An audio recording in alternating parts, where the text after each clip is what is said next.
In this video, we will understand what is conduction, what are conductors and what are insulators, what is convection, and what is radiation. Have you ever observed that a frying pan becomes hot when kept on flame? This is because the heat passes from the flame to the utensil. When the pan is removed from the fire, it slowly cools down. Why does it cool down? Because the heat is transferred from the pan to the surroundings. So, we can understand that in both the cases, the heat flows from a hotter object to a colder object. In fact, in all the cases, heat always flows from a hotter object to a colder object. The process by which heat is transferred from the hotter end to the colder end of an object is known as conduction. In solids, generally, the heat is transferred by the process of conduction. However, all substances do not conduct heat pretty easily. This is the reason why a metallic pan which is used for cooking always has a plastic or a wooden handle. We can lift the hot pan by holding it from the handle without getting hurt. The materials which allow heat to pass through them easily are called conductors of heat. For example, aluminium, iron, and copper are conductors of heat. The materials which do not allow heat to pass through them easily are poor conductors of heat. Example, plastic and wood. Poor conductors of heat are also known as insulators. The water and air are poor conductors of heat. Let us understand how the heat transfer happens in mediums such as water and air. Take a round-bottomed flask and fill it 2/3 with water.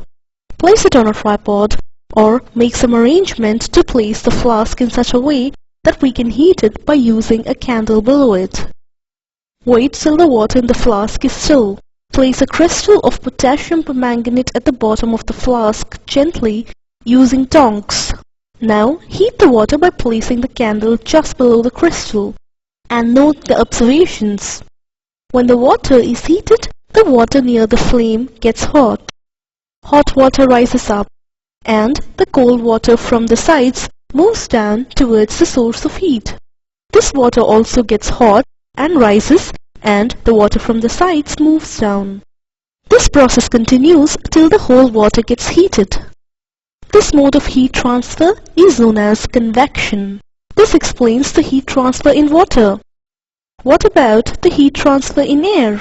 In which direction does the smoke go? The air near the heat source gets hot and rises. The air from the sides comes in to take its place. In this way, the air gets heated. Let us understand this with the help of an activity. Light a candle. Keep one hand above the flame and one hand on the sides of the flame. Notice that towards the top, the air gets heated by convection. Therefore, the hand above the flame feels hot. On the sides, however, there is no convection and the air does not feel as hot as at the top. People living in coastal areas experience an interesting phenomenon. During the day, the land gets heated faster than the water. The air over the land becomes hotter and rises up. The cooler air from the sea rushes in towards the land to take its place. The warm air from the land moves towards the sea to complete the cycle. The air from the sea is called the sea breeze. To receive the cooler sea breeze, the windows of the houses in coastal areas are made to face the sea. At night, it is exactly the reverse. The water cools down more slowly than the land. So, the cool air from the land moves towards the sea. This is called the land breeze. When we come out in the sun, we feel warm. Have you ever wondered how does the heat from the sun reach us? It obviously cannot reach us by convection or conduction, as there is no medium such as air in most part of the space between the earth and the sun. From the sun, the heat comes to us by another process known as radiation. The transfer of heat by radiation does not require any medium. It can take place whether a medium is present or not. When we sit in front of a room heater, we get heated by this process. A hot utensil kept away from the flame cools down as it transfers heat to surroundings by radiation. All hot bodies radiate heat. When this heat falls on some object, a part of it is reflected a part of it is absorbed and a part of it may be transmitted. The temperature of the object increases due to the absorbed part of the heat.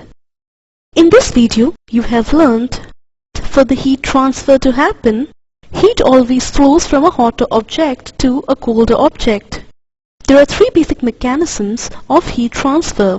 The first one is conduction, the second one is convection, and the third one is radiation. The process by which heat is transferred from the hotter end to the colder end of an object is known as conduction. In solids generally, the heat is transferred by the process of conduction. The materials which allow heat to pass through them easily are conductors of heat, like aluminium, iron, and copper. The materials which do not allow heat to pass through them easily are poor conductors of heat, and they are called as insulators. Example, plastic and wood. When water is heated, the water near the flame gets hot. The hot water rises up. The cold water from the sides moves down towards the source of heat. This water also gets hot and rises, and water from the sides moves down. This process continues till the whole water gets heated. This mode of heat transfer is known as convection. From the sun, the heat comes to the earth by another process known as radiation. The transfer of heat by radiation does not require any medium, unlike in the case of conduction and convection. It can take place whether a medium is present or not.